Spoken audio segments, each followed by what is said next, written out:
Okay, Tiana, it's time to look at thermal energy.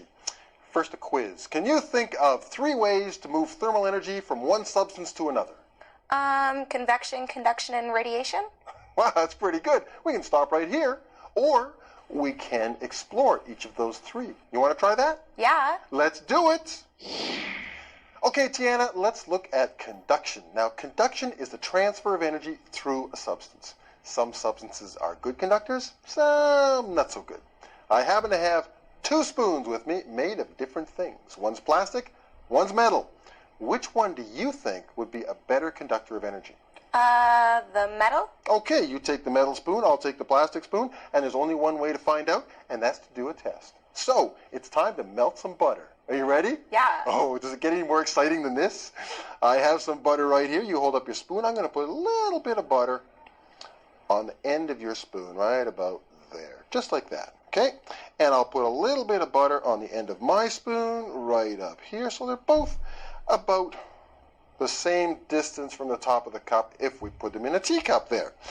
And to the teacup, just like where we're making tea, I'm going to add some hot water. Okay, boiling water, and that's going to bring a lot of thermal energy into the system. Okay, that hot boiling water is now making the cup hot, and it's making the spoons hot, and conduction within the 2 spoons will move thermal energy up the handles of each. But the better conductor will move it faster, right? Right. So the better conductor should melt the butter first. All we can do now is wait. Look how much faster the butter's melting on the metal spoon. The metal spoon is a good conductor of thermal energy. The thermal energy is moving up the spoon through the substance. The plastic spoon, not so good a conductor, right? No. Okay, so there's a little lesson in conduction. Let's take a look now at convection. Okay. Convection is all about motion. It's the transfer of energy from one part of a fluid to another by circulating currents. So you have to have a liquid or a gas where you have particles that can flow.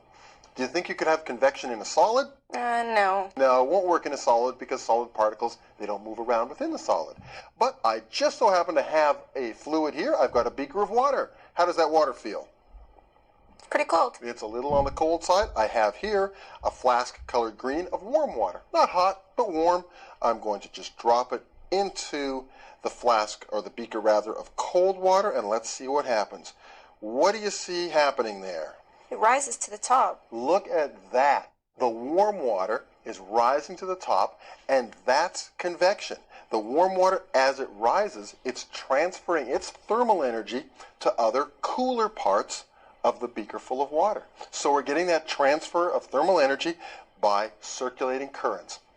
Can you think of a place in real life where you might find circulating currents? Maybe in a pot of soup on a stove?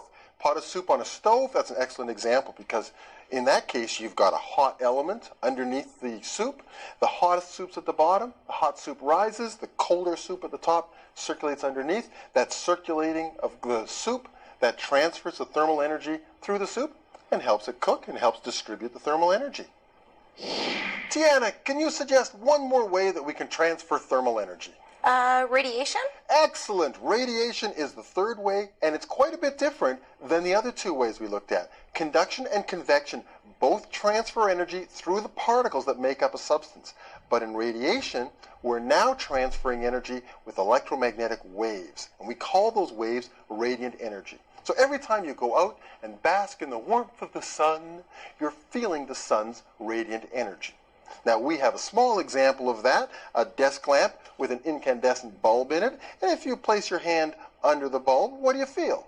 Feels warm. It feels warm, but you're not touching the bulb. The thermal energy is being transferred by electromagnetic waves from the bulb to your hand using radiation.